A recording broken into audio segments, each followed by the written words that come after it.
How about instead of bickering, we figure out our next move against the Speedster and his allies? Legion of Doom has a sexual ring to it. I'm not calling them that.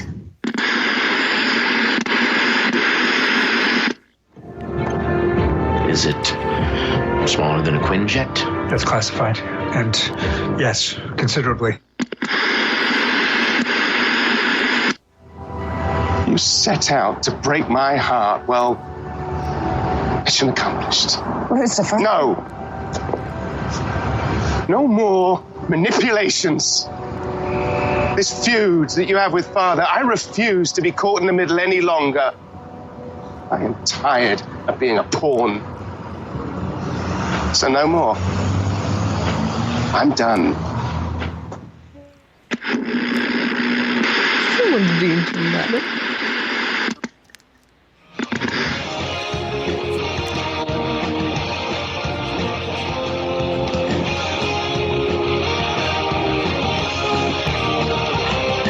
Hi everyone. While we're listening to Jail You Sound, Charles is dancing. Charles does not like the Lucifer clip I picked, as we've No, I don't. I think it's okay. It's okay. It's okay.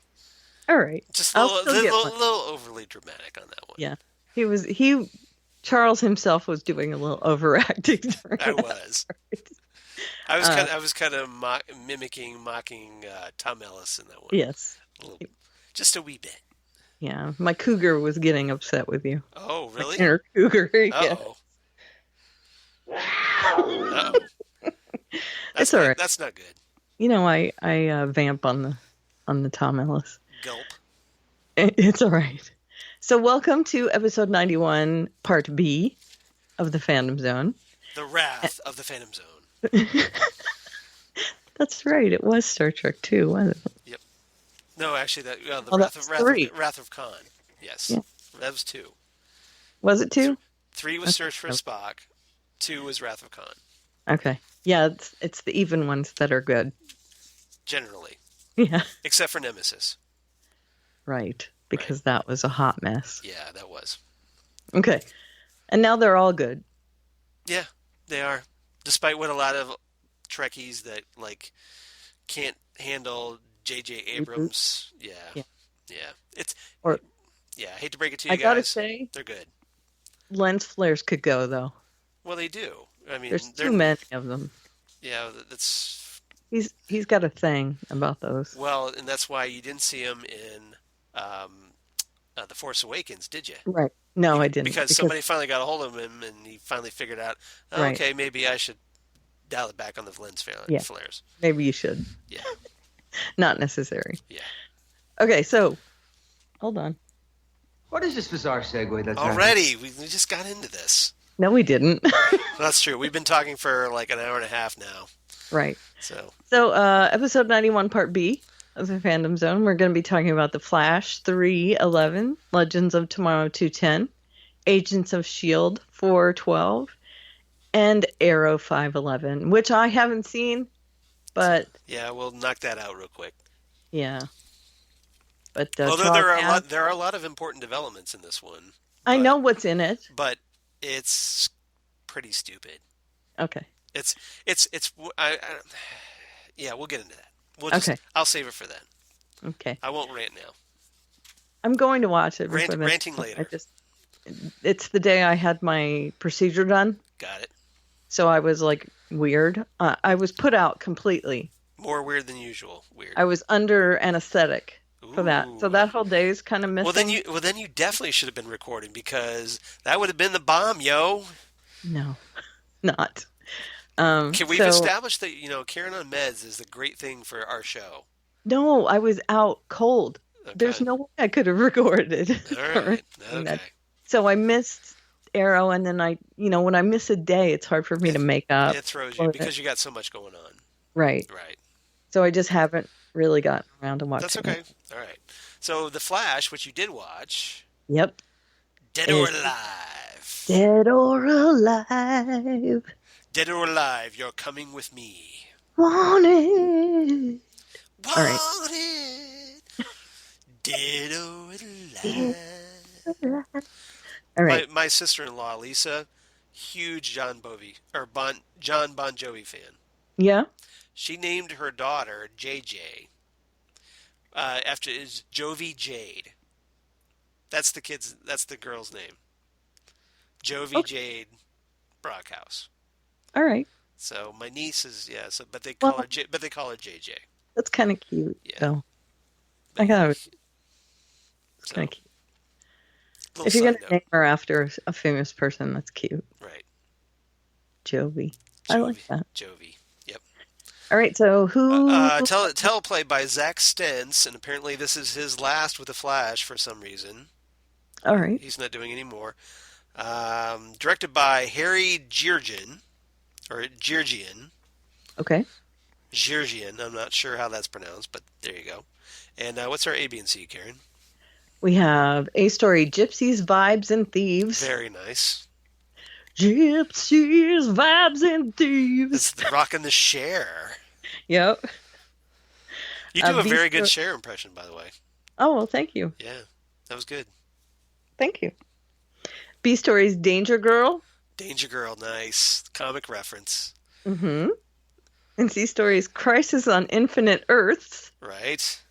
I made that joke on Twitter that Did you? It was the what did I call it? The throwdown on Infinite Earths. Yeah, That's what I it used. kind of is. But, That's what I called it.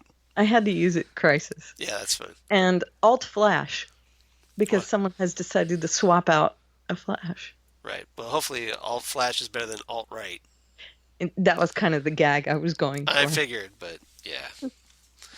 All right. So, Gypsies, Vibes, and Thieves. Vibes and Thieves. I love it. That's great. That's terrific. So, yeah, obviously, the big bad, sort of a bad, in this episode is Gypsy. Yeah, but okay, can we just say she's not bad? She is actually law enforcement. That's the story we're given. Right. I'm thinking something else. I have another theory. Okay. Hit But- me. All right. So basically, my theory. Well, we're kind of jumping ahead to the end of the episode a little bit here. Okay. But Well, hey, it's us. then We wait. always do. I can wait. Wait if you want to. I mean, we don't have to go into detail. These people have watched the episode already. I would hope so. Yes. We can just talk around it if you want. I mean, she shows up. She wants to take HR back because apparently on, what is it? Earth 18, 19. Earth 19. She's a collector. Because people aren't allowed to go to different Earths. Yeah. Apparently, interdimensional travel is banned, and he breaking the law. And the reason that she knows is because he is sending back his novel. Right. Again, that's the story. Right. Okay, so what do you... now, I know we think he's Abracadabra. Abracadabra, right. I've postulated that theory. So, now they went a good way to try to poke holes in that theory a little bit in this episode. Yeah, but I still think he is. I still think he is too, and I'll tell you why. Because this... Well, can I just say, before you start, Yeah, this sure highlighted him. yeah, It got him on stage. right, People were fighting over him. right. So this really, I think... It does help that, yes. Well, and here's what I'm thinking. Okay, so they go through all this deal where Cisco has to fight. Like basically, Cisco ends up getting talked into by Wells, mind you, to take on Gypsy in a trial by combat Right. to fight for him. To the death. Like basically, Wells just talks to me like, "Hey, the only way to like stop her from having to take me is maybe to fight her by trial by combat," knowing that, hey, Cisco steps up and says, "I will fight her by trial by combat." Right. So Because they have similar powers. right. So he's easily talked into this by Wells. And then at the end of the episode, they go, basically Cisco defeats her. Mm-hmm. And Gypsy, basically everybody's on good terms with Gypsy. Gypsy tells everybody that she'll tell the people who hired her that she killed Wells so that they're not suspicious. Right. Okay? And the only caveat is that Wells can never return to Earth 19. Okay. So that basically gives a great excuse for Wells to stay on Earth 1. Prime, yeah. Yeah, Earth Prime or whatever. I think they called it Earth Whatever 1. they're calling it. They called yeah. it Earth 1 because they said the other one was Earth 2. Right. So basically Wells has this great reason now to stay on Earth 1, and this kind of completely obliviates any suspicion about what Wells, well, I guess he's stuck on Earth 1 now. Got right? it. Right? You see where I'm going with this? So that Yes. I think They it's can't all a big con. Yeah. And I think this whole thing was staged so that, hey, because they figured, well, we don't really know that much about HR, so HR gives them a little something so they can understand his circumstances, and then maybe they won't be asking questions. Right. And they can't send him away now. And they can't send him away now, like, I'm stuck here, so Right. I guess. And they've gone through this whole trial by fire to save him. Right. So now they can. And he, when so he my first theory got is that there, Gypsy was totally in on this, right, with HR, like, aka aka Abracadabra. Right. When he first got there, he wanted to do all these bonding things in order to get them, right, bonded with him. Plus, yep. Go ahead. Let's. I've hidden all these things around the station. Let's, do all these team building exercises. He wanted to do all that stuff, remember? Right. To get them all bonded with him. And so do you think this might have been a bigger version of that, trying to get them to bond with him? I think part of his plan is that I don't know his full plan yet. I haven't figured this out. But basically, I think he's trying to subtly manipulate everybody. For some reason, Team Flash as a team is all part of his plan. Right. And he's trying to go through this whole thing, like with the museum. Like, why is the museum? Well, why was that so important? I heard you guys talking about maybe the Flash Museum. Maybe it's the Flash Museum. Maybe I want that to be the Flash. Maybe he's trying to create that for some reason. Right. It needs to happen for him. Right. And then at the end of the episode, also, Wells speaks into his voice recorder as Cisco walks in. Mm-hmm. And Cisco's like, wait, I thought you didn't, you weren't doing those stories anymore. Back anymore, yeah. Oh, no, I'm just doing this for me. Right. Right. Is anybody buying this, really? So, yeah, I think all of this was a big con. This whole episode was a big con. So she's his magician's assistant? Kind of, I'm guessing, or at least is, working for him. Right. So. And it just so happened that she had the same kind of powers as he does. Right. As well, you mean as Vibe did? Yeah. Right. Yeah. So she can open portals. Right. And she can do the Vibe powers and all that stuff. And so that it would make him step up to the plate and make his powers, enhance his powers. Yeah. They basically wanted Cisco's powers to be augmented for some reason. Right. Yeah. So they want Wally to get faster. So it's all about trying to boost everybody up for some reason. Wells always wants that. Yeah. Right? Right. On whatever Earth he's on, it just repeats over and over again. So am I totally crazy on this theory here? No. I agree with you. Okay. I do. I think that's a very plausible theory. I don't know if it's right. Well, I thought that it really put him on a stage, definitely. Yeah. That this really highlighted him, that he loved having people fight for him. Exactly. Because he really buys into that whole thing. And then he can get off that, I got Cisco to fight for me. Isn't that hilarious? Right. Yeah. Exactly. Fight to the death for me. Attention on me. Yeah. Hooray. So, yeah, I loved that part. I thought for sure that was going to be something that... And there was a whole part where Gypsy takes Wells through a portal. Mm-hmm. So could have taken him. Could have taken him right there. Right. Why go through this whole trial by combat nonsense? Right. At all. If you're really there to bring him back, I thought the same thing at why that not point. just bring him back? Right. So, yeah, I see what you're doing, Flash Riders. And can I just say, I'm on to you, buddy. that fight was really cool. Yeah. Between the two of them. I went love that through all fight. the portals. Yeah, because That was the highlight of the episode. let's go through that because that was great. Yeah. So Do you have them all written down? I do. Okay. Awesome.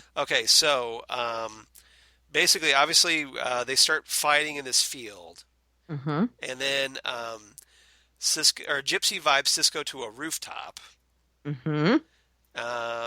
On Earth 2. And then on Earth 2, right. So then she vibes him to another Earth, which of course is Earth Supergirl. I love that. Right in James's office. Yeah, right at Catco. Or is it Earth 38? I forget what they called it. It's 38. 38, yeah, because that's the year Superman was created. Right. So, 1938. So yeah, Earth 38. And who's there but Miss Tessmacher? Right. Miss Tessmacher! Because they can't get everyone else. Yeah, so doesn't matter. It doesn't matter to me. It's just great to see awesome. Miss Tessmacher is like, wait, what just happened? I loved it. Which was great. So much. So yeah, so we got that. And then, what is it here? Then they go to this Earth primarily made of lava, or at least for some reason. Primordial kind of soup kind of thing. And then she knocks him back down on Earth 1, and then goes to do the move that Julian, earlier in the episode, told Cisco that she would do. Mm-hmm. That was his whole contribution this episode. He figured out how to move her weakness. Right. And then Cisco, of course, now that he's clued in, was able to prevent that move. Right. So there you go. But just after she goes through the portal, blam. Yep. He hit her, and that was it. Yep. And you got served. Right. And so she says, well, you win, and you can take HG, and you can take my life. And I'm guessing that HG knows enough about HR. them. I'm sorry, HR. Yeah, I know I get confused. H.G. Wells. Yes, totally. I'm guessing that HR knows enough about them that he knows that he will not take her life, that he will let her go, and there will be this like respect thing happening. And right. So that's what happens. He lets her go. It's all a big con. Right. Because no brainer. Yeah. So that's what happened. I love that fight. That fight was amazing. That was such a very cool idea to have them like fighting through all the various dimensions. Loved it. That is using portals. Yes. You see what I did there? I did see what you did there. Okay. Yeah. Yeah. So that's great. And then Danger Girl, which is Iris. Yes. Everybody's worried that Iris has a death wish. Which she kind of does. Well, she has a reason, though, and she states her reason. Basically, Iris is looking to leave a legacy. Yeah, pretty much. Yeah, pretty much. Pretty much. So she talks Wally into helping her bust this arms dealer. She might as well just put on a Guardian outfit. Pretty much. I hope they don't go that route. I hope so too. I'm just saying it seems I like the same storyline to me. I think they're doing it because of the whole like I'm going to die thing. Oh yeah, I know that. Which makes sense. So they're actually gives Iris something to do. Okay. So because apparently helping Team Flash wasn't enough because now we have Julian there. We don't need her. Right. See how quickly they shuffled her off to the side. Right. So, don't think I didn't notice that, guys. So, Wally and Iris go to the warehouse. Turns out there's like these arms dealers storing cache of weapons. And then while she's looking into a crate, one of the arms dealers approaches her, threatens to shoot her as she walks toward him. And then she presses the gun against her own chest. Yep. Like, you know. Dares him. Yeah, basically, yeah. So it's like... So, like, you feel lucky, punk, do ya? Mm-hmm. So, and then Wally, of course, has to go in there and save her. And Joe finds out about it. Joe, not happy. Nope. Barry, not happy. Barry, nobody happy. Nope. But then Iris talks about that, there's a reason that, she says that basically she talks with Barry. She says, like, I'm not afraid to die, but I'm afraid to leave Earth like Mom did. Right. Her mom did. Oh, and that was nice too when he Yeah. says, but your mother left things behind. She left Wally, a son, and then she left the woman that I'm in love with, you. Right. And I was like, oh. Yep. Oh, how sweet. I like what they're doing with Barry and Iris right now. I do too. I'm glad they're finally figuring that out. Yeah. It's not angsty. No, because why? They moved it forward. Right. And it's better. Why don't they get that? Adult relationships are always they better. moved them into a place of their own. They have them grow. They basically were allowed to grow up. Right. Now, there's still danger in a relationship, but they have an adult relationship. Right. And they're working together against the danger. Right. Always better. As it should be. Right. More of this, please. Yeah, no miscommunication. Yeah, no, none of this back forward. No, I don't want to see secrets. No, me either. No secrets. CW loves superheroes with secrets. Yeah, miscommunication and secrets are the tropes on these shows, and this is just so much better. Yeah. And I loved the Iris storyline because she's so frustrated right now. Yeah. Trying to get things done, trying to make her life matter. And she sees all these people around her that are making this huge mark. They can do all these amazing things. Right. And she feels like she can't. Right. And especially after Barry has gone into this room and showed her, hey, this used to have your name on it, and now you've been wiped off the planet. Right. I mean, it can't feel good. No.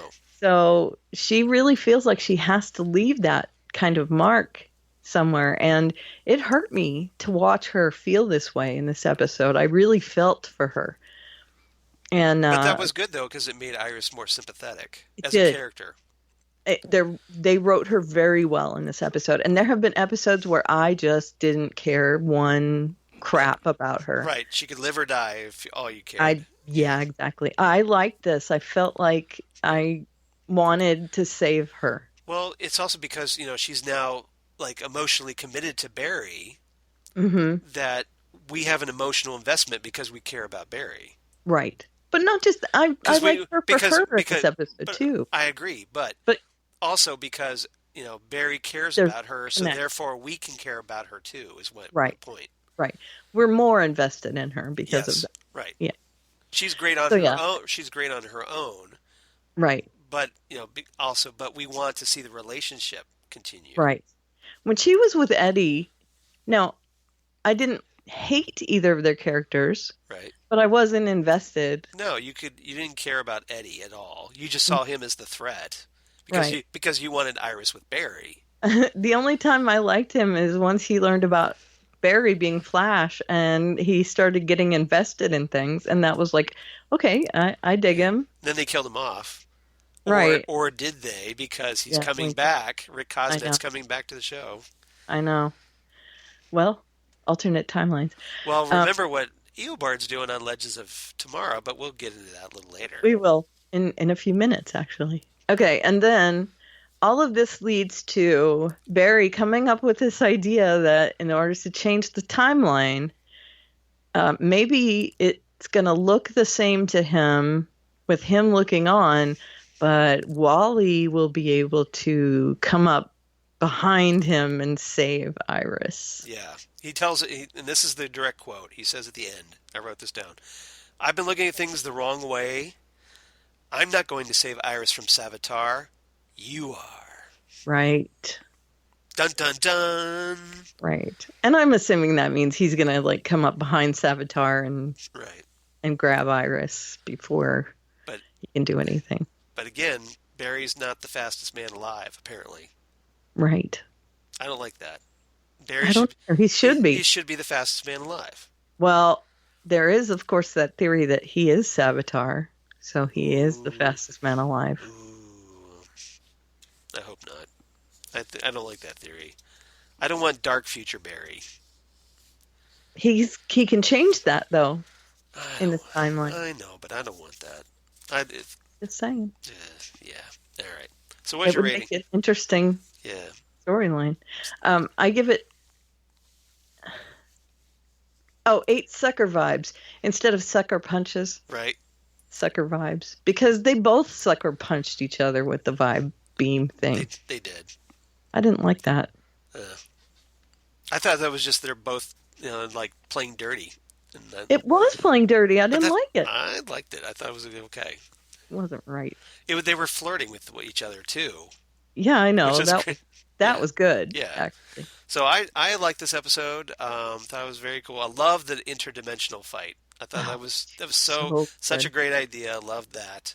And lots of other good stuff. So I gave it 8.5 in vibe portals. I would watch a whole episode of that.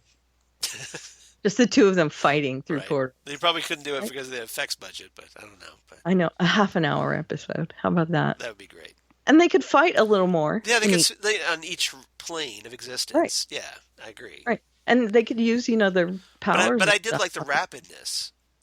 Yeah, me too. The fact that, like, all of a sudden they're fighting, boom, boom, boom, and then we're off to another area, and then another area. I love that. She made one of them look like a trash can. Yeah.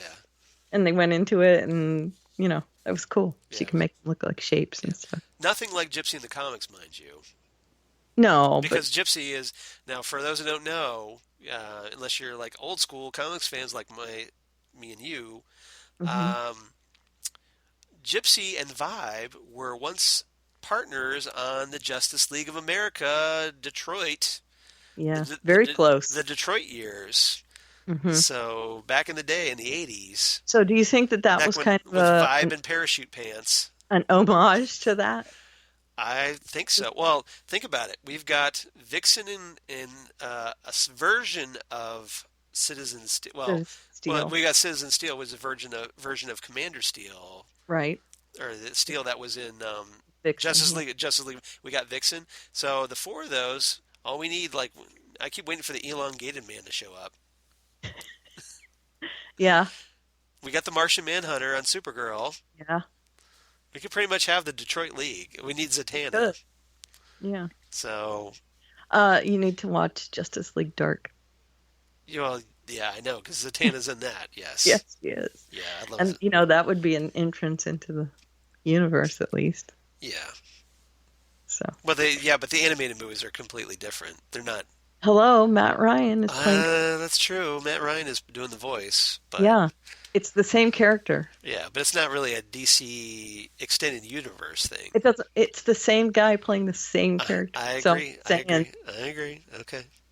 There's a connection there. I'll get it Tuesday. Okay. Okay. So on to Legends of Tomorrow, as we said before. Yes. 210. The Legion of Doom. Will be known as the Legion of Doom. Yes. Yes. That's one of the surprises I was getting ready for you. I love it.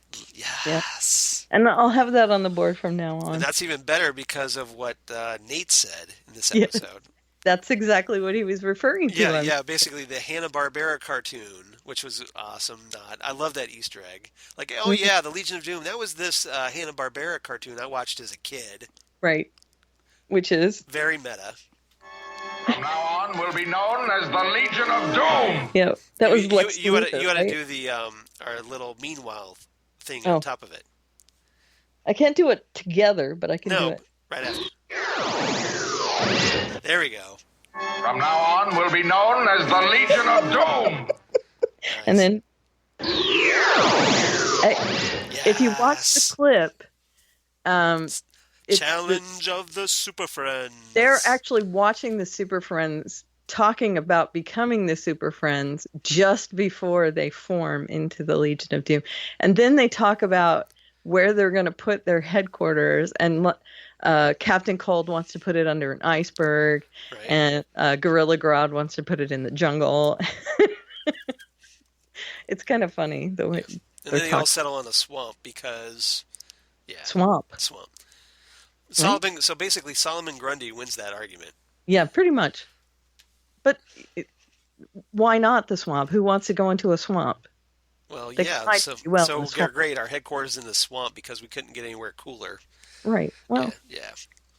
But they do have a headquarters that flies. That's right. Looks like a big like the top of an alien head. Yeah.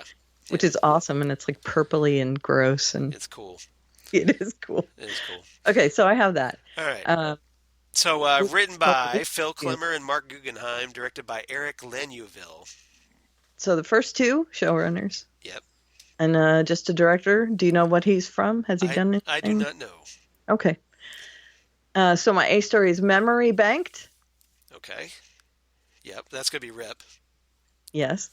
B story, Running Out of Time.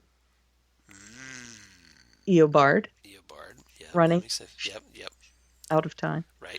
C story, Somewhere Only She Knows, which is a Lily Allen version of a song, because Lily, and you had to correct me and say it was a Keen song. And yes, I know it's a Keen song. Well, you didn't. But you didn't say a Lily Allen cover of a Keen song. It doesn't matter. I picked the Lily Allen version for Lily. I get it. So okay. basically Lily Stein, Lily Allen. That's where she's coming from. Right. With this. That's why I chose that title. Still a Keen song, but okay. Only she knows. Get it? Because only she. Right. She's an aberration, so only she knows. Got it. Get it? Got it. Because no one else knows her story. Right. Because she wasn't there. Yeah. You ruined it. I'm good at that. In case you hadn't noticed, I'm really good at By the way, yeah. The Keen version is better, I have to say. Thank you. I do. But I like the Lily Allen version as well. Well, that's okay. I like cover versions a lot. I love cover versions of stuff like Beatles songs or what have you, Rolling Stone songs. So yeah, I love covers. And the song is called Somewhere Only We Know. Right. Obviously. But the Keen version was in a bunch of shows. It's been in Grey's Anatomy and Castle and a bunch of other shows. It's used all over the place. Because Keen apparently likes to whore it out. But I'm okay with that. It's a good song. Yeah, it is. So that's, of course, Lily's storyline. Can we talk about Lily's storyline first? Yeah, go ahead. Yeah, might as well. Go ahead. So someone decides to out her. Yeah, I wonder who. Could that be Heatwave? Yeah, it's Heatwave. It's Heatwave. Yeah, Lily's on the ship because they need to use their science in order to figure out the amulet thing. Yeah. And basically, Stein brings her deliberately onto the Wave Rider to help him figure out the amulet. Right, flirting with danger. Yeah. Because most of them know that she's an aberration. Yeah, but most of them aren't dicks. Right. But except for Heatwave. Right. So she helps them, and she's all excited about it. And she and Ray are downloading all the information into the. I thought they were flirting a little bit. They were actually flirting. I was like, oh no, Ray's gonna hook up with Stein's daughter.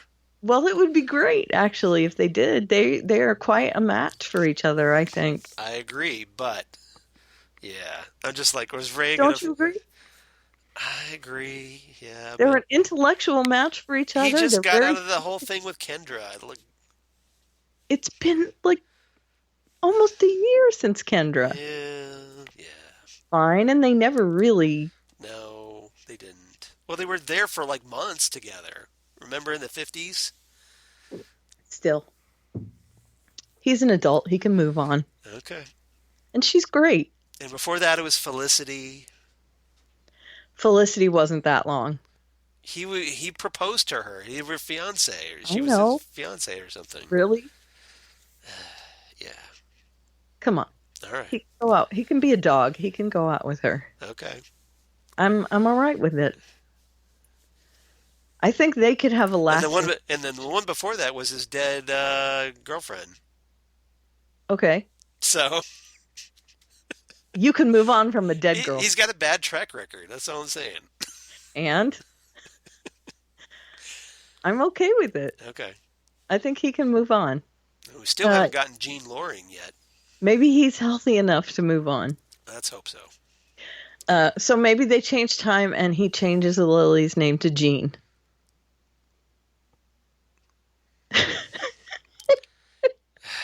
That could happen. I know it could. I would not put it past this show to make that happen. I know, and she seems a lot like Jean Loring to me, actually. Well, Jean Loring was a lawyer. Yeah, but she's smart and witty and his match. Right, you're right. And she could become a lawyer. Yeah. If they change her name. Well, you know, that's actually, I mean, it's a really good theory that's how they're going to figure out a way to keep her in the timeline, is that they just set up this whole new identity for her. Mm-hmm. Yeah. That's possible. She's very smart. And it's a good theory. I like it. They kind of have chemistry together. But anyway, so they work together. They're so excited that Gideon actually takes all this information in and doesn't explode. And Gideon, number one, is like, okay, did you not ask my permission first? Because hello, I can't stop you. Right. But I do have feelings. I am an AI, and they don't care, apparently, because they go ahead and do it anyway. But she manages to handle it. So now she has all the information from the amulet. So that's good. And so when did we get a Dark Gideon? Yeah. So they are going to right? Because it's an AI, and if we learn anything from Mac and Yo-Yo on Agents of S.H.I.E.L.D., don't trust the AIs. That's right. That's right. You like to hear them scream, right? Yeah. As we learn later on in this podcast. Right.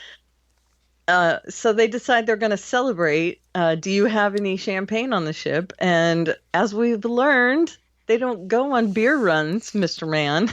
They have a replicator. I think it's funnier if they go on beer runs. I know. I love that you brought it up last week. I really do. And then it just happened to get explained. That drove you crazy. It didn't. Well, I was just like, I can't believe that you mentioned it. Yeah. And then it got explained. Then it got addressed. Well, that's just a coincidence. It is a huge coincidence. But because I know you recorded it before this week, but I didn't listen to it till after this episode aired, and I was like, "Oh my god, they have a replicator!" And I still think it's funny that like they would stop off in different eras and then heat wave of. I think that would be fantastic. Hold on, I gotta go stock up on beer. The fridge is getting low. I gotta go get some beer. Can you swing by 7-Eleven? First of all, how great was it that they were drinking champagne and he walks in and he goes, "I prefer beer." And he goes and he replicates. And not only does he replicate beer, he gets a whole 6-pack. Right. He's gonna I'm gonna punch holes in these. We're gonna do we're gonna just slam it down. Right? It's so great. And he's sitting over there. He's just leaning up against the counter. He doesn't need the table because he's going to drink it right out of the bottle. He's not going to decant crap. Tables are for losers. So he's sitting over there, and Lily is mentioning how everything tastes great. Yeah. That the food doesn't taste fake. It doesn't even taste fake.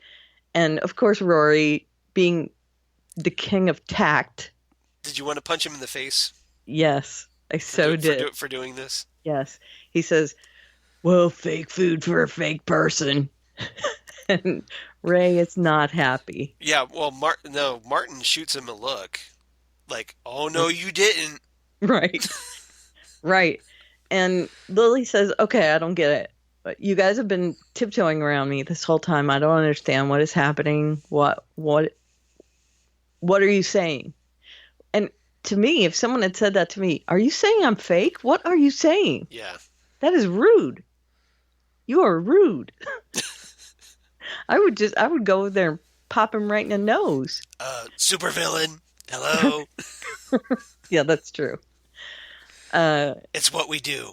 But he was rude through this whole episode. I have to say, this was not McRory's most shining moment. No, it wasn't. No, it wasn't. He was a caricature of himself, and I have been really enjoying him this season. But this was not his best episode. I mean, he's eating donuts and calling them all idiots. It was definitely a regression back. Yeah. Now, is it just that maybe he's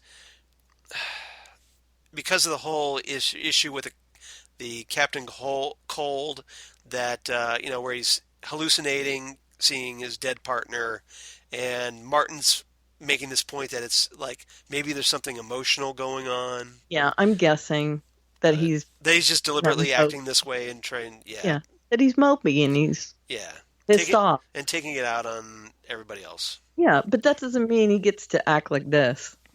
It's just rude. But I wanted a donut. That's all I know. When I was watching this, I wanted a donut really bad. Because he's eating donuts and he's calling them idiots. And now I want to watch Twin Peaks. Because he's eating donuts? Yeah. Yeah. Stacks of donuts. The whole first season. Stacks of donuts. I liked it. Good. I did. I'm glad you liked it. I didn't fall in love with it, but I liked it. Okay. I'll watch it again. Are you going to watch season 2? Yes. Okay, because you got to find out how the mystery ends. Because it's a killer. I watched the full season 1 and then I stopped because I wanted to kind of wait and let it sink in. And then, and I was like, dude, you're shot. Yeah. That is not right. Yeah. You're going to get so frustrated with the season 2 premiere. Yeah. At first. Okay. But yeah, for the first 10 minutes, it's going to bug the crap out of you. Okay. I'm not going to tell you why. If you've watched Twin Peaks and you know what I'm talking about at the beginning of season 2, you know what I'm talking about. But okay. All right, so let's move on. But I did. I wanted to let you know I watched. I'm glad you did. I really appreciate it. I hope it was good. What did you think of the dream sequence? Interesting. Yeah. Very interesting. Yeah. But I have to say that backwards talking almost thing does creep me out. Apparently it does. Sorry, it really does. I have to kind of take my earbuds out. I've got good news. Yeah, I don't like it. That bird you... Stop it. Yeah. Don't do it. Where we're from, the birds sing a pretty song. And Stop there's always music in the air. Please stop. Sorry. Freaks me out. And the town is really quirky and interesting, which I like. It's kind of why I liked what is that one that was in Alaska? Northern Exposure. Yeah. Yeah. Well, that's what it was. They inspired. Basically, they tried to capture a little bit of the Twin Peaks, although Northern Exposure is more of a comedy. Yeah. Than obviously Twin Peaks is a drama. So the feel of the town. Yeah, but that kind of that remote. Northwest. I mean, obviously Alaska's way, way more northwest. Sure. But yeah. Yeah, it was. But you have quirky townspeople, and they actually did a Twin Peaks gag on Northern Exposure once. They did, yeah, and they did a whole Twin Peaks episode of Psych. Yes, which I love. Dual Spires. Right, I love that episode, which has a bunch of Twin Peaks cast in it. Mm-hmm. Well, Ray Wise was already on Psych to begin with. Right. Well, he's always great. So yeah. All right. We're digressing way too much. Shut up, you. What's happening? We're plugging your other podcast. That's true. Which is called Ghostwood, the Twin Peaks podcast. That's right. All right. Which I hope to actually come on at some point. Please do. Yeah, that'd be awesome. And share my opinions of. Yeah. Well, when we start maybe reviewing the new episodes. Sure. If you get caught up and you get ready for the new episodes, you can join us for those. Okay, cool. All right. That'd be awesome. All right. So McRory is the caricature. So he reveals that Lily is an aberration, and she is not happy about that. She goes and has a chat with her dad, and they have a philosophical conversation about it. And he's saying, well, which one is the right one? Who's saying what's right and what's not? And they finally, after all this conversation, and she wants to go back, and Gideon has been told not to take her back. And there's all this other stuff. She finally kind of comes to the realization after he has said to her, maybe time kind of put right the fact that I needed you in my life. She decides, okay, I'll live with it. I'm here for a reason. Right. And he invites her to stay on the ship. And one of the lines I loved about this was he says, well, maybe now I should tell you that I'm one half of a superhero called Firestorm. Right. And she's like, that's funny. yeah, you're totally lying to me, but... And he just kind of sits there and goes... He's like, what? Yeah. Yeah, it was funny. I loved it. Yeah. Because he's so deadpan about it. Yeah. She was just like, sure, whatever. Yeah. Although she sees all of them with powers, right? Doesn't she see them with powers? You would think. Yeah. Yeah. So, but anyway, she helps. So she should be going like, okay. So when Jax disappears, oh wait, no, you disappear whenever Firestorm's around. Right. What's up with that? Right. Yeah. Well, she'll find out at some point. I'm sure she will. And he invites her to stay, and she says, "No, I have some proteins to fold." Yep. And as you do. Of course, I always have proteins to fold. I don't know about you. Yeah.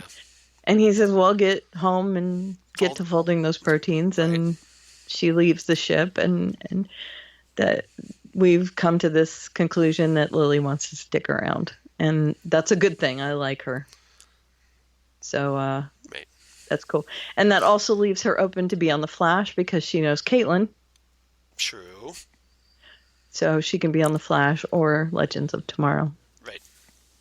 We've established that Caitlin and she know each other. Okay. And I thought that was a good storyline because it kind of gives us a little more insight into Professor Stein's character. Yeah. Okay. Running out of time, we learn a lot about Eobard in this episode. I like how we're going backwards because we didn't really talk about Rip much. We will in a minute. Okay. This is going to run into Rip's storyline. Okay. Eobard is the alpha of their group. And here's where Rip comes in. Because Rip is getting tortured by both Merlin and Damien. And they're fighting amongst themselves on how to torture him. And Rip finally makes the comment, okay, well, you can fight each other, but your boss isn't going to like it. And they're both like, what? Your boss? What? He's not our boss. Yeah, he kind of is. Okay, you guys are henchmen then, right? No. We're not henchmen. We're his partners. No, you're not. It's like the good, the bad, and the ugly. And you want to change your past, and you want to change your future, and he's the guy who can do it. So guess what? And none of you get the gold. Right. So that's, So basically, he's Clint Eastwood, and you guys don't get the gold. So, yeah. Right. And they both realize, hey, it takes this dude to fill us in. How stupid were we? And of course, Malcolm's like, which one's the ugly? Yeah, he wants to know which one they are. Duh. Yeah. Come on. Damien Dark's the ugly. Yeah. Actually, I kind of see, because I love Good, Bad, and the Ugly. It's one of my all-time favorite movies. I see Damien as more the bad. Okay. That cold calculating one, and then Malcolm, because he's just so crazy. Yeah. Yeah, would be the ugly. Okay. Like Tuco. Eobard's the good. And it's a weird metaphor, I'll grant you. It's not a perfect metaphor. Yeah. Yeah. Well, he's a descendant of Eddie. Maybe we can read into that. You got to stretch that one a little bit. Yeah, a little bit. There's no good in there. All right. So, they figure out that, he needs them. He keeps disappearing on them. And they can't figure out why he needs them. But then they figure out that there's a reason why he keeps disappearing. And so they lock him in a vault. Right. So they lock him in the vault where Rip's memory thing is. Mm-hmm, memory banked, yes. So that kind of ties in with that. And then he finally like, okay, we'll let you out of the safe if you promise to treat us as equal partners. Right. And he finally tells them that he's outrunning this whatever it is. The Black Flash. Of course, Black Flash. Yeah. The former Zoom, Hunter Zolomon. Right. Yes. He's like zombie Zoom. Yeah. Right? Pretty much. So he's been chasing Eobard. Right. Because because essentially Eobard is a paradox. Right. He has to be eliminated. So yeah. So basically the Black Flash is drawn to him, and Eobard keeps trying to avoid him. And the first thing that Malcolm and Damien Dark suggests is, hey, have you tried not using your speed? Right. Because that didn't because the ever Speed Force. to Eobard. Yeah. And he's like, no. Although I'm assuming there are still remnants of it. Yeah. On Eobard, and that's why. Well, that's why, because the Black Flash shows up. He starts creeping around, looking at him, really, and he does all the close up. Right. And, he does the alien head thing. Yeah. That's right up. Isn't it kind of like the alien head? That's a great comparison. Yeah. So that, like when the alien is like really close to Ripley. Yeah. Yeah. And then they got all this stuff dripping down. Yeah. Big mouth. All hissy. Yeah. And so they like Keiko when she can't get in here because we've been on the podcast too long. I'm sorry. Yeah, so they end up stopping him and saving his life, and they decide to be partners. From now on, will be known as the Legion of Doom. Even though they didn't decide to call themselves that, which is what should happen. Yeah, but we find out that Nate, of course, as we talked about, that he made that reference. Which is awesome. Yeah. And Sarah keeps insisting, I'm not calling them that. I know. But still, it's fabulous. I love it. So, they have teamed up finally. They're all equals going for to change whatever. Now, what does Eobard want now? Does he have a goal? That's a good question. Because now is he going to want to go? Well, here's the thing: is the Black Flash really going to stay in that vault? I don't think so. No. And here's another thing: he could go back, and we know Eddie's coming back, right? Right. So he's going to want to go back and change it so Eddie doesn't kill himself. So that could be what brings Eddie back.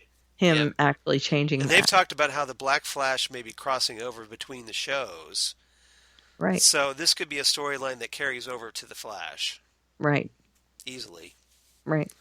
And, of course, the whole Eddie Thawne thing carrying over to the Flash as well. Yep. So, that could be his goal, to bring himself back into existence. Right?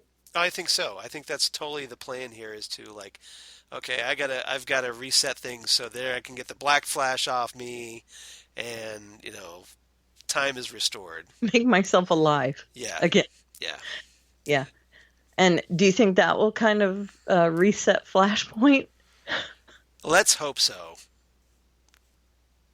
Let's hope so. That would reset everything. So so maybe we better hope that Reverse Flash actually wins. We should be rooting for the villain, apparently. Yeah, apparently. Yeah. Okay, so there's that. And Memory Banked is they found his memories, which had been removed. Right. By who? Did he remove his own memories? Yeah, we still don't know, because all we were teased was that some stuff was going down on the Wave Rider, and then Rip is is hiding stuff, and he's pulling out these weapons or whatever, and then all we know is that he ends up somehow his memory's erased. He's been rewritten. Time has been rewritten. So now he's Phil, the director, in the 1960s. Right, and his memories have been extracted. Or 70s, yeah. And put on this disc. And we still don't know by whom, whether it's him or not. And they find them in this bank vault, and it's all wibbly wobbly, timey wimey. Right, and they decide they're going to put the memories back in him, but with a few changes. Yeah, we're going to do a little tweak, so therefore we're going to make Rip evil for a while. A minion. Yeah. Or maybe part of the From now on, will be known as the Legion of Doom. He'll be part of the Legion of Doom. Yeah. Let's hope not for a long, like, forever. Not too long, yeah. Yeah, because, we don't need Dark Rip Hunter. Right, because at the end of the episode, he shows up and tries to kill George Washington. Yeah. And thus sets up for next week's episode where they go back to that time. Revolutionary War, yeah. So why? We don't know. What has killing George Washington have to do with anything? We don't know. I don't know. But I already watched Timeless. Can we not do Timeless on this show? I watched this for the comic book time travel. Yeah. Well, Timeless is already on Monday.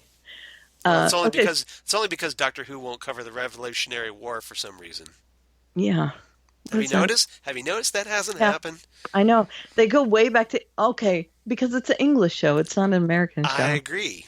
I guess we don't want to be reminded of that time that they lost. They lost a country. Right. That's why they don't cover it. Duh. Still. Yeah, okay. It happened in the 18th century. You think they'd be over it by now? No, they're not. No, apparently not. No. Hello, the South still flies the Confederate flag. Yeah, that's a whole nother argument. All right. So, anything else about this episode? I was gonna say something, but now you made me laugh and I forgot. Okay. Mission accomplished. Yep. You've shut me up. So what do you give this episode? I enjoyed this quite a bit. Legends of Tomorrow is just so much fun these days. Yeah, I agree. 8.5 out of 10. Engraved teeth. Yeah. Because that's cool. Yeah, we find out that Rip, for some reason, had some information engraved on one of his teeth, and that was extracted. Well, it meant he was a time master or whatever. Right. Yeah. Apparently, that's what a thing time masters do. Right. How they knew that, we don't know. I don't know. And for all the references that were made in this episode, that was part of why I gave it the grade I did. I loved all the references. And now comes the point where he's going to remind me that he was Ra's al Ghul. Yeah. I love all that stuff. And can we talk about, we forgot to talk about it real quick, Malcolm and Damien being really bitchy toward one another. That was great. I mean, really catty toward one another. Really? Yeah. Right. It's just rear. Yeah. And I also at the beginning of the episode, Malcolm saying, "Hey, I saw you die," and he's like, "Well." Yeah, but I'm just like, you're super villains. He's kind of shrugging it off. Yeah. This is why you always need a Lex Luthor in charge of the Legion of Doom. Right. Right. Right, but they don't have Lex Luthor here. No. So yep. That's on Earth 38. So I give it 8 replicators. Right. Did you see what I did there? I see what you did there. That was well played. Well played. There's no Lex Luthor because there's no Superman on this. Right. So on to Agents of S.H.I.E.L.D. 412, Hot Potato Soup. Written by Craig Titley. Titley. Directed by Nina. We're such children. Directed by Nina Lopez Corrado. Because we're 12. And by the way, dumbest title ever. This title is just the worst. I don't get it. I don't even get the reference. Well, it's because they're playing Hot Potato with the book. Oh, okay, I got it now. But the soup is stupid. But soup? I don't. Yeah, I mean, why didn't you just call it a hot potato then? I would have got the reference better. DNA soup, I think, is what they're. Okay, that's stretching. It's bad title. It is, but it's dumb. I get the hot potato part big time. All right. Okay, so Rad interrogations, Radcliffe. Right. And there's 2. Yep. Both with Radcliffe's. Right. B-story. It's alive! It's alive! And, parallel to that, Abby Normal. What was the name on the jar? Abby something. Abby Normal. Normal. Okay, so It's Alive is Radcliffe with the brain, and then they realize that May also was mapped, and that's Abby Normal. Right. The other brain. Okay, and then I have Soul Sister, which would be LT. Uh-huh. Then the fight is shh, because they're in a library. Right. Hello, Dollies. the Koenigs. Yep, because yeah. And who's that man? Which is the ending. All right. So let's get through this quick because it's 8:40. I know. I'm sorry. Okay. Can I just let's say hello, Dolly's here. You said you had a podcast, so I'm just trying to help out. And, yeah, in an hour. I'm good. Okay. Okay. So we had the Kerouac clone here, the Kerouac Koenig. Yeah. And he had a shirt on with a sheep, and he kept calling them sheep. Right. They're clones. See, I didn't. They made a point of saying that they're quadruplets. They're clones. Okay. For the Dolly reference, because of Dolly the sheep, and Dolly was the first cloned animal. Right. Yeah. Come on. I know. If you watched Orphan Black, you know what we're talking about here. Right. Or if you look at the news. Yeah. Yeah. So that's a real world thing. Yeah. So they have to be clones, right? Yep. Come on. But they also have a sister, LT. Right. LT, who I'm assuming is like their handler, kind of. But probably their sister as well. Yeah, we don't know. We don't know the full details yet. So guess what? They're not LMDs after all, as most of us thought they were. Bait and switch. I'm kind of disappointed. I wanted them to be LMDs. I am a little disappointed, but I am also kind of giving them props for doing this, for baiting and switching us. Well, it does fit better though with your. You made the comment. I think that why would they be LMDs if Radcliffe created the LMDs? Right. So that was the one sticking point I had. Right. But then they also went through this explanation that they had a earlier LMD program. Right. So that is now rendered obsolete because of Radcliffe's program. So they were the technicians on that, and that ties them into the LMD storyline. So they are now irrelevant to the LMD program, but they're still fine.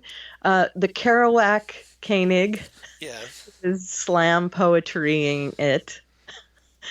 Is that Billy or no? Theodore Leopold. Oh, okay. The one who was on stage doing the poetry. Oh, right. Yeah, he had a cheap thing on. Yeah. He's the one who doesn't want to buy into the family legacy. He doesn't want to be a part of S.H.I.E.L.D. Right. Telling them that they're all sheep. And there's always one in every family. Right. And they were saying, well, you really should be a part of the family legacy. And we come from the same family and the same genes and the same... I can't believe that you won't be part of every... Yeah. Okay, so anyway, that's what makes me think that they're clones. Because if they were just quadruplets, then they would all have different leanings. They wouldn't all be the same. Anyway, I love that the Koenigs could all tell each other apart. He's like, look, he looks completely different from me. And Daisy says... He is literally wearing the same suit. I like the line where one of the Koenigs says, "I have never seen that face before in my life." In my life, of course. Yeah. And that's Billy, who's being held. Now, there's a gambit there where Radcliffe is orchestrating it with Shockley and the Russian dude. Anton Ivanov. Mm-hmm. He is pretending to be also interrogated, but he ends up giving it up because Billy is not helping in the least. Nope. So he comes out of the... Too busy on Twitter, apparently. No. He is very busy on Twitter. Yeah. I like his Twitter. That's a Patton Oswalt gag. It is. It's a gag. Yeah. He's very busy on Twitter and Patton Oswalt. Yeah. Now, mind you, it's only 140 characters. It's not like he's the president or anything. Oh, I see what you did there. Yeah. He actually has time to tweet. Yeah. Is all I'm saying. Okay, so they try to they get him into this simulation and they try to get okay, so here's the deal. This is why they're on the show to begin with, is that Coulson, this is where he has given the Darkhold over. He gave the Darkhold to Billy Koenig. Now, in his infinite wisdom, Billy gave it to which brother? I forget. Did you write it down? I'm trying to see if I wrote it down. It doesn't really matter because they swapped it up. They just passed it amongst themselves. And it was a smart thing because... It was passed on to Sam. Okay. I do have that there. It was a smart thing because knowing that Coulson gave it to Billy, they kidnapped Billy. Right. And Billy doesn't know what Sam did with it. Right. So he can't tell Radcliffe where the book is. And of course, Radcliffe gets very upset with that. And they end up having to go and try and, barter Billy with Coulson and the gang in order to get the location of the Darkhold. We'll give him back to you if you give us the Darkhold. Yeah, that basically it's a whole swap thing. We'll offer Billy for the Darkhold. Right. Yeah. And there's, So Coulson tosses him the bag, and then they release Billy. But then behind them. Yep. Ready to shoot the Darkhold out from underneath his feet. So yeah. And Sam is like, "That's awesome." So a fight breaks out. Right. And that's Billy grabs the Darkhold. Yeah. Right. There's this big, again with the hot potato. They're playing hot potato in the library as well with the book. Agent May gets it finally, and this is the Agent May who is an LMD. Right. And her programming will not allow her to hand it back over to Coulson. She pulls a gun on Coulson. Apparently not in time for Coulson to know that she is an LMD until he sees this, even though Fitzsimmons has already come to the realization that she's an LMD, unfortunately.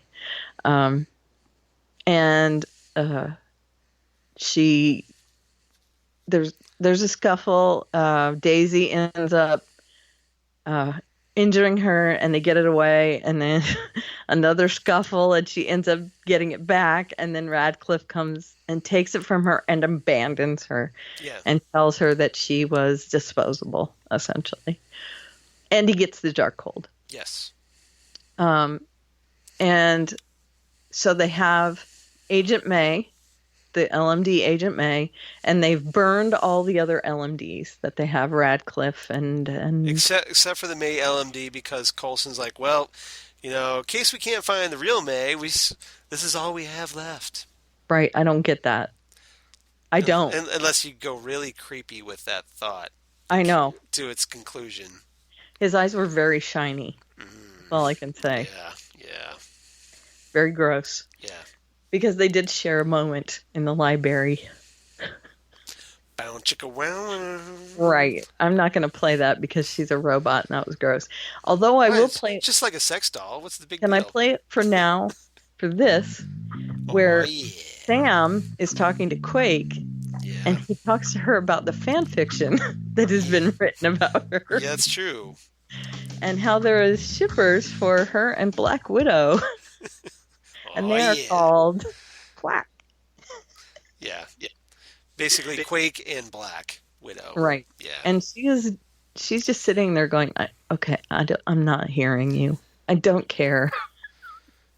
We're the same person. You knew me before. That's a horrible name, a ship name for them, by the way. It is terrible. Yeah. I know. It should be Quake Widow, right? Quiddo. Quiddo would be good. Quiddo, sure. Yeah.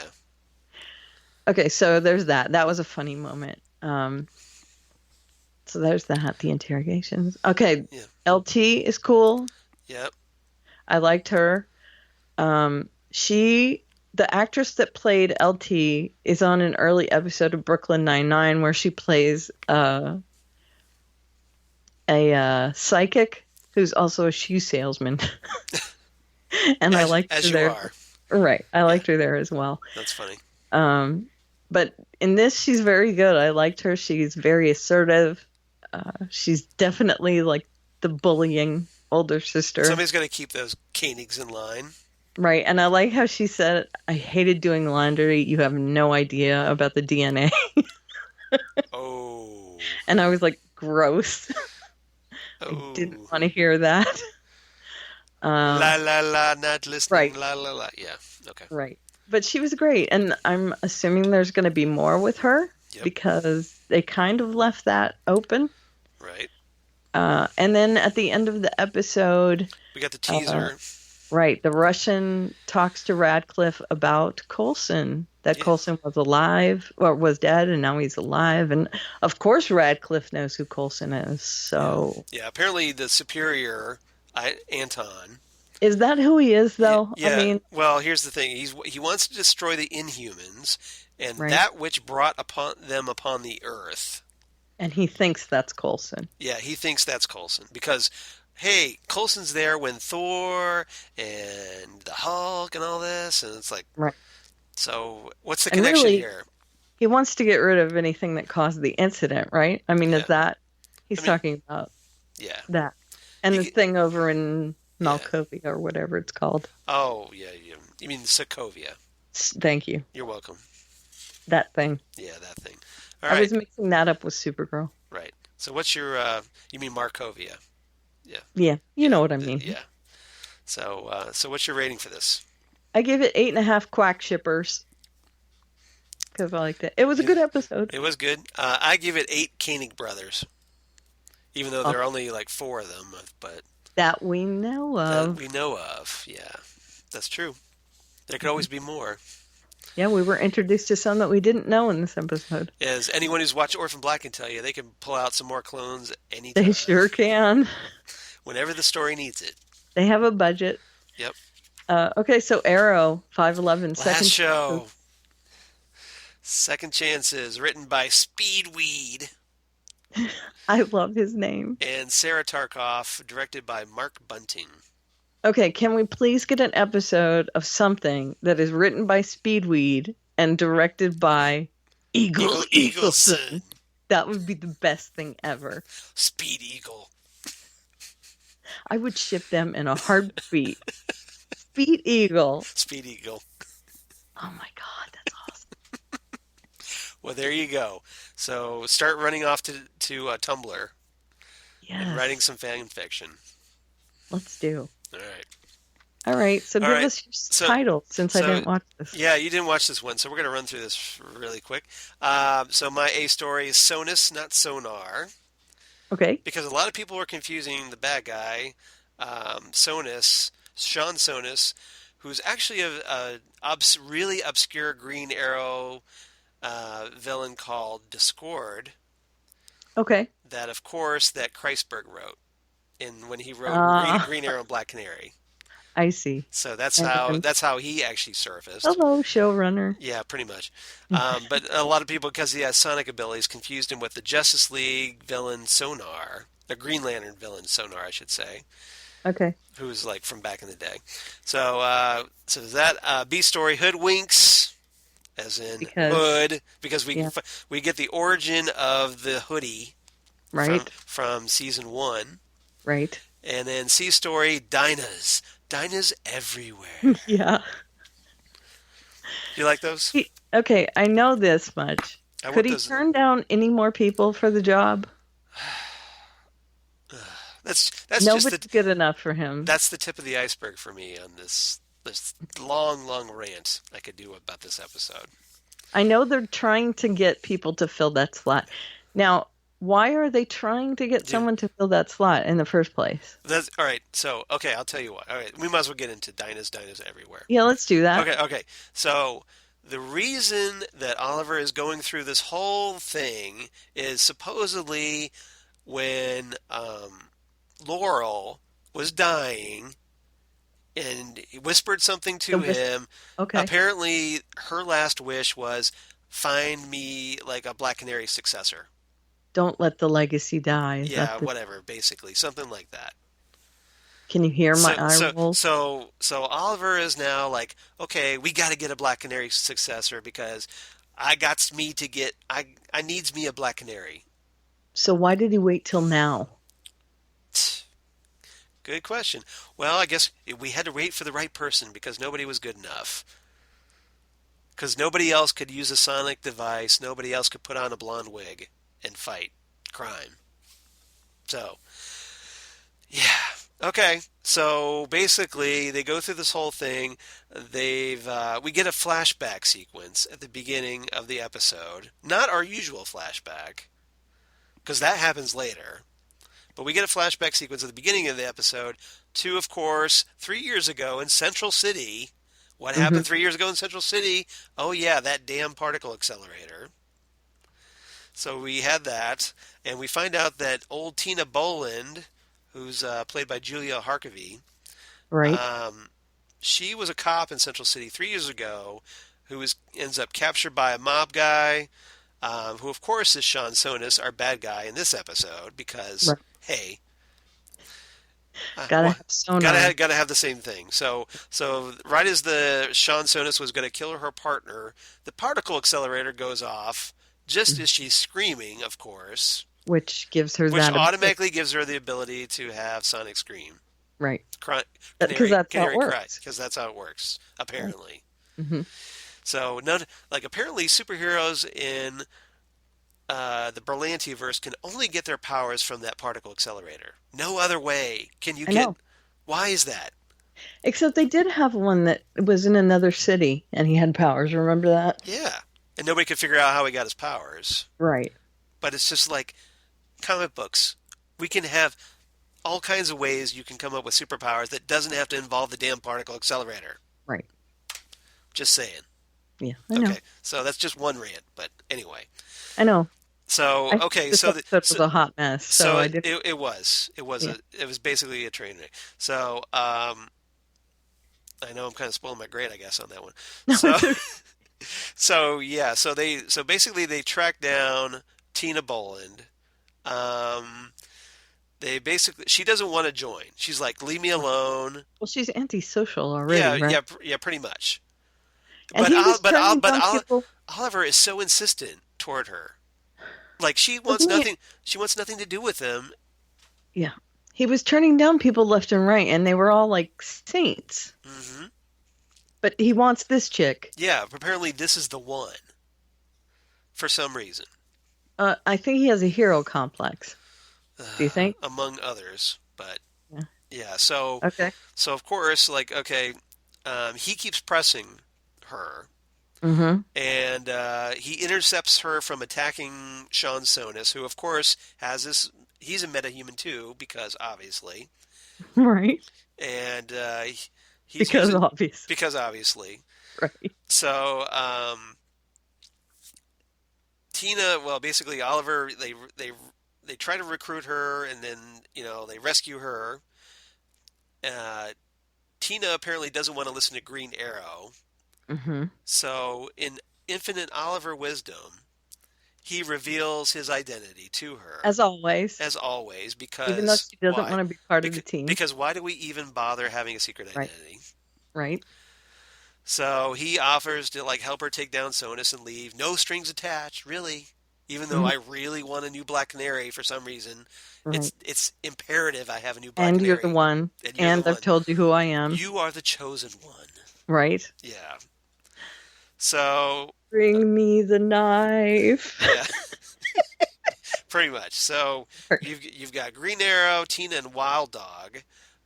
They confront Jonas and his men on a rooftop while they're trying to bring this shipment of drugs in via helicopter. Mm-hmm. Wild Dog ends up using this sonic dampener invented by Curtis, Mr. Terrific, because apparently that's all he can do is invent stuff on this show without getting his ass kicked. Right. Even though he's Mr. Terrific. That's another side. Am I still Mr. Terrific if I'm not in the costume? Yeah. I heard him say that. Yeah. I've seen So they use that to show off Sonis's power. And they take down all of Sonis's guys. Oliver does this stunt where he's shoots an arrow and he's swinging around on the helicopter. Basically he's got a line down from the helicopter. Helicopter's flying around. Oliver's spinning around kicking bad guys. And then Tina confronts Sonis. Oliver, of course, has to talk her down. Tina ends up shooting Sonis anyway, and then walks away. And then Oliver, and this is what drove me insane, And I posted this rant on Twitter. Oliver shoots the helicopter, doesn't even look to see if there are people below on the street. Keep in mind, this is downtown Star City. Just shoots the helicopter and it crashes And it below. crashes. There are people down there. There probably are people down there, and Oliver probably just killed them. But hey, Right. I'm the mayor, so what the big deal? Right. PR nightmare. So,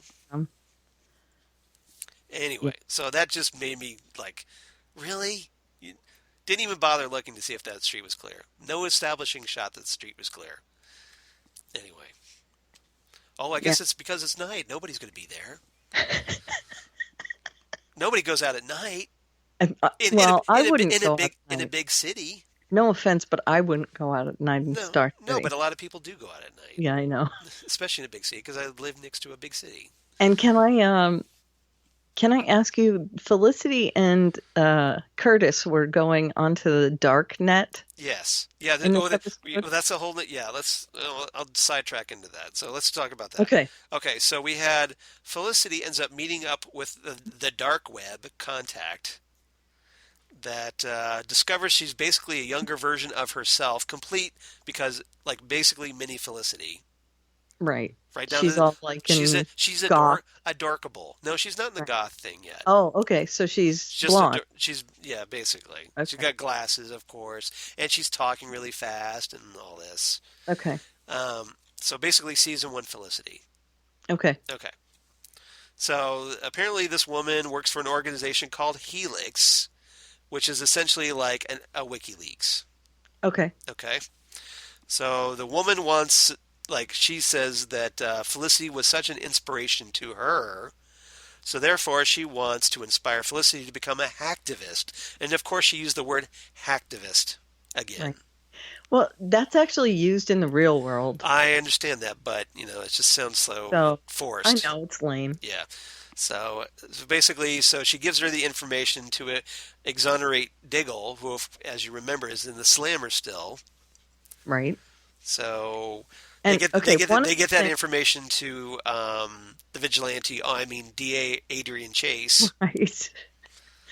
And one of the things that bothered me when I read the summary was that she gives Felicity this flash drive, and Felicity just immediately plugs it into a computer. Yeah. No. Yeah. Oh, hello, person I just met on the dark web. Here, let me take your flash drive and plug it right into my system. Yeah. No. Oh, that's okay. I got plenty of antiviral. Well, you might, but still don't just. Yeah, you don't know what's codes in there. No. Yeah. And also, from what I read, that is not how the dark web works. I have been on the dark web, by the way. Oh, you have. Of course, Awesome. It's not that big a deal. That's cool, though. But you don't go on the dark web and use it as a place to look up records. That's not what it is. Yeah, I know. It's really not. Yeah, it's just... Isn't it mostly like kiddie porn and a bunch of... It's bulletin boards and it's places to hire hitmen and... Yeah. I'm not kidding. I totally believe you. Yes, I know about that. It's like eBays. Yeah. Things like that. And bulletin boards. And there's also places where you can get videos, download stuff. Yeah. Obviously. And really, really stuff that you can't get. Yeah. On the real internet. Right. So yeah, it's not a place where you can just hook in and, oh, hey, I can look this person's record up. Yeah. No, that's not what the dark, no, it's not. Yeah. So, and you wouldn't want to just be able to type and get onto the dark web in the Green Arrow's cave. Right. You'd want to have layers and layers. Yeah, of pretty much. You'd want that interfere those firewalls. I go through some hoops if I want to look into the dark web. There's things I do on my system. Yep. Before I do that. So she opens up the file. There's a bunch, a whole crap load of other files in there, courtesy of Helix, and their Pandora program. So Felicity now may be coming back to Goth Felicity. Right. Right. Which Because is, she's upset about being called out for going corporate and all that. right. So, which I'm kind of okay with because I kind of like Goth Felicity. Me too. So we'll see. And But of course, her boyfriend just died, and yeah, all exactly. that And I'm stuff. pissed, and I'm kind of pissed at Oliver anyway. So So yeah, she's going to be singing, she's be Dark Felicity for a while. right? Yeah, Singing. I don't know what's one of those bands. indie bands or Sinead O'Connor songs or something. I don't know. no, I would think more like Bauhaus. There you go. That's a goth band, Bauhaus. Okay, so all right, so we had that Flashback. So Hoodwinks. Talia. Talia, yeah. So we find out in the flashbacks this week that Talia helps Oliver kill an important associate of Kovar's. She reveals, "Hey, I trained Yao." And he doesn't understand how. Yeah, basically. So Talia tells Oliver he keeps looking for fights. When his father left him a list of people, to take care of in Star City. Mm-hmm. So Talia says, I've been in your position, and oh, by the way, here's Yao's hood. Right. And, there's a monster inside of you, and you need to give it an identity. Only when it becomes something else. Get it? So there's got this something else. Can you be free to be Oliver Queen again? So right. That whole I must be something else is also responsible for Talia. So basically, Talia is responsible for Arrow Season 1. Hello, Batman. And yeah. Pretty much. Also, it opens him up for being receptive to the whole Ra's al Ghul legend once he hits that. And it's setting up for him going into this first season thing. Yeah. So, whatever. So one last thing. We had Tina visiting Oliver in his office at Star City. Mm-hmm. She says, "Hey, I felt liberated with Sona's dead, but I still have a lot of pain." Okay. And she asks Oliver, "Okay, how do you deal with that?" And Oliver says, "Well, hey, I've got a team you could join. I don't do it alone. So I've got this Team Arrow, which I have, of course, that I've been trying to recruit you all episode for. And my team is all about second chances because we had to work the story title into the thing. Not clever as Lucifer, sorry. Yeah, and maybe this is your second chance." So then Tina says, "Oh, by the way, Tina Bolin was just a cover name. My real name is Dinah Drake." Dinah Drake. Because Dinah Drake is the actual Golden Age Black Canary identity. Oh. So therefore, she's officially so this could actually be. This makes her the legitimate Black Canary. The Black Canary. Yes, Dinah Drake. I just want to kill myself right now. Arrow is just. Right now, I give it a 6, just from what you're saying. Just from what I said, yeah. It was, okay. So 6 Batman copies. 6 Batman copies. All right. So my rating, of course, is 7, and this is me being generous. Generous. Yeah. Death from above. Yeah. So I give it 7 out of 10. Death from above helicopters. And can I just say, I think because that helicopter thing was so stupid. Right. One of the reasons I didn't rush to watch this episode is because I saw Gail Simone tweet about it. Mm-hmm. And she said, well, there is a Batman show on TV. It's called Green Arrow. Yeah. Yep. Well, she keeps getting crap from all the Elicity shippers. I know. And so she makes me laugh all the time. She just trolls the hell out of them. I know she does. She's like, I am an expert on Arrow, even though she knows she's never watched Arrow, she says. I know, but she hates it. Yeah. She hates that they use all the Batman villains on there because it's not Batman. I know. But it's just so easy mode to use the Batman villains on there. But yeah, Death from Above. Look out, everybody. Good. So, So are you saying I can skip this one, or should I go back? No, actually, you might. If you want to do like a Mystery Science Theater to this one, this is a great one to do. I should do it. Okay. We should really have Arrow Science Theater 3000, or Mystery Arrow Theater 3000. Okay. Excellent. We really should. That would be great. That would be We'll great. watch it. So yeah, there you go. All right, so this has obviously been really long. Yeah, but I do have feedback, and it's not terribly long. Is it Justina? Because we missed her last week. Okay. All right. Oh, she didn't have one. She was ill last week. Oh, I'm sorry. I hope you're feeling better, Justina. She is feeling better. So here's her feedback. Okay, great.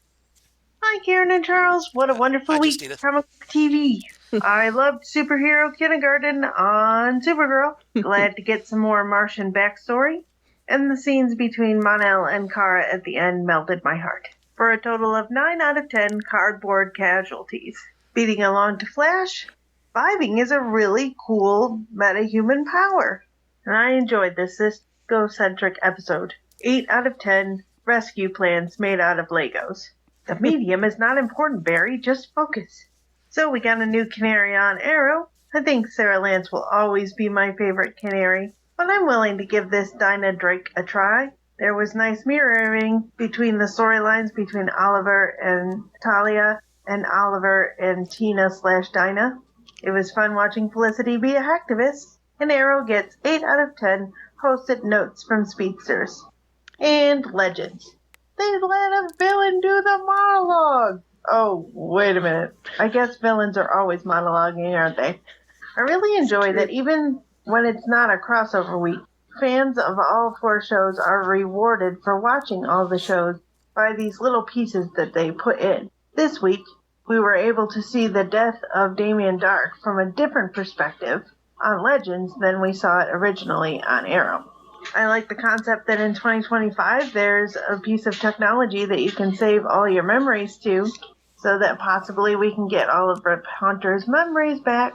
And what is that zombie-looking speedster thing? Is that what they call the Black Flash? Yes. And how does he differ from a time wraith? I'm glad that Lily being an aberration is not a secret anymore. That really needed to come out. And all in all, it was a pretty good episode, scoring 9 out of 10 secret codes on teeth. Random notes I noticed about our shows this week. 1, all the Berlanti shows ended up touching the Flash universe because Cisco vibed to Supergirl's Earth. Of course, Flash took place on Flash's universe. In Legends, they went to Central City, and Eobard Thawne had a main storyline. And in Arrow, Oliver went to Central City and even had to call Captain Singh. Also, there was multiple live wires and multiple Koenigs. By the way, I'm still loving the LMD storyline on Agents of S.H.I.E.L.D. And Lucifer totally didn't end the way I thought it would. That is going to be one long hiatus. Have a super week. Thank you, Justina. Okay, I heard that there was a part where Flash... Yeah, we should. That was brought up another rant. Oh, no. Oh, no. Yes. Sorry. Real quick. Well, first, the reason they're probably tying everything into the Flash is because, hey, the Flash gets the best ratings out of all the shows. So that would be smart on their part. What was the deal? He had to call Central City. Yeah, they're basically Oliver has to, and I forgot to talk about this. Oliver has to call Central City for some information he's trying to get from Captain Singh. Okay. Mm-hmm. Captain Singh does not believe that Green Arrow is Green Arrow. Okay. Apparently, they don't have any kind of like superhero validation app. So,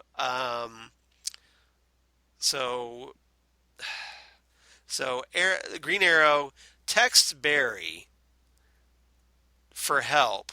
So Barry's like rushes in real quick, leaves a post-it note saying he's okay, he's legit, and that's it.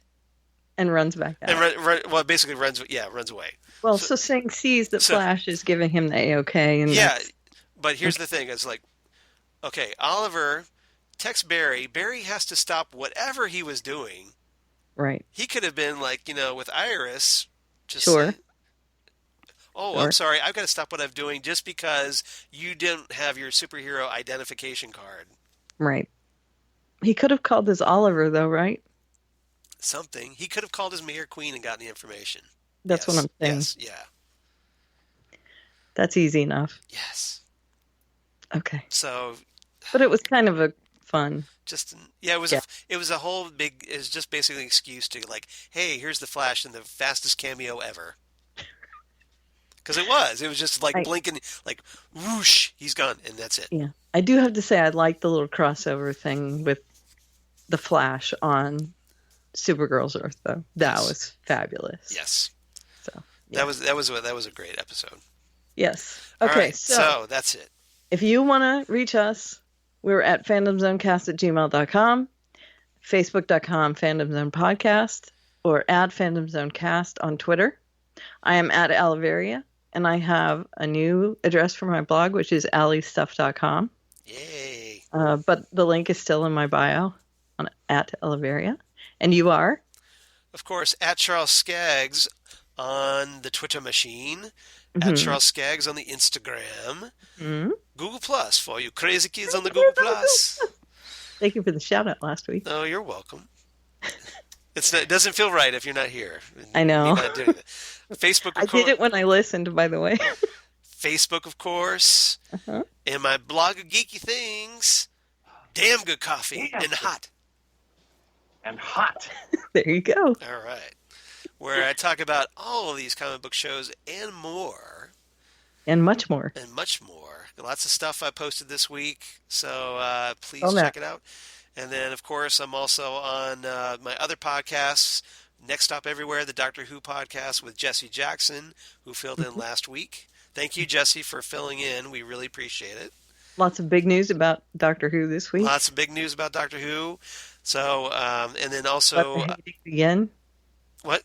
Let the hating begin on who they're going to choose. Yeah, well, it's going to be... Doctor? They haven't. It's going to be months before we hear anything. Of course. But of course we have to speculate. And there's bookies and all kinds of stuff. I know.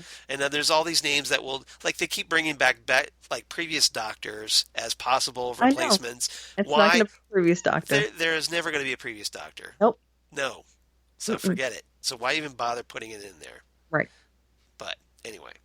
I'm So, ready. and of course, my other podcast, Ghostwood, the Twin Peaks podcast, which I do with Zan Sprouse, wife of husband Chris Sprouse. Nice. Comic book artist. So we talk about Twin Peaks, and then our next episode, which we're going to be recording here probably about a week and a half, is going to be focused on Twin Peaks Fire Walk with Me, the movie, which followed after the TV series, but is also pretty much a prequel to the TV series. Right. So cool. So check us out there. And then, of course, with Fandom Zone Podcast, you can reach us at Fandom Zone Cast on the Twitter machine.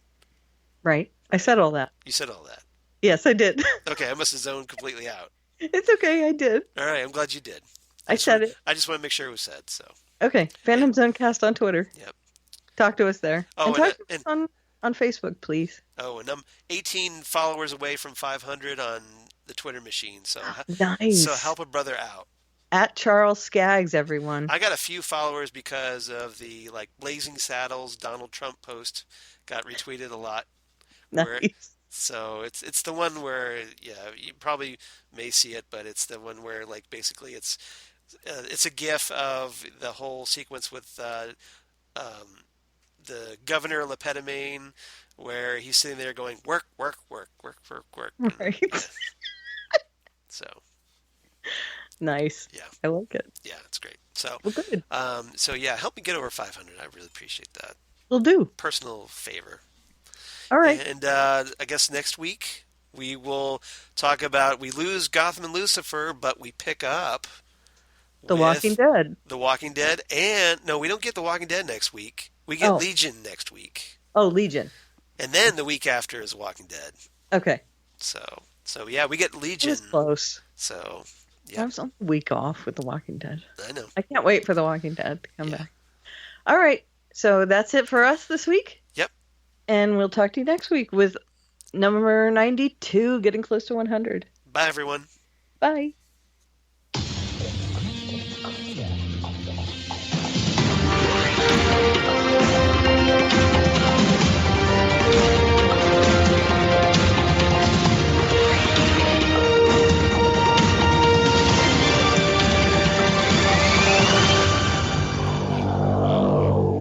Wow, wow, wow, wow, wow. Where's your wows? There you go.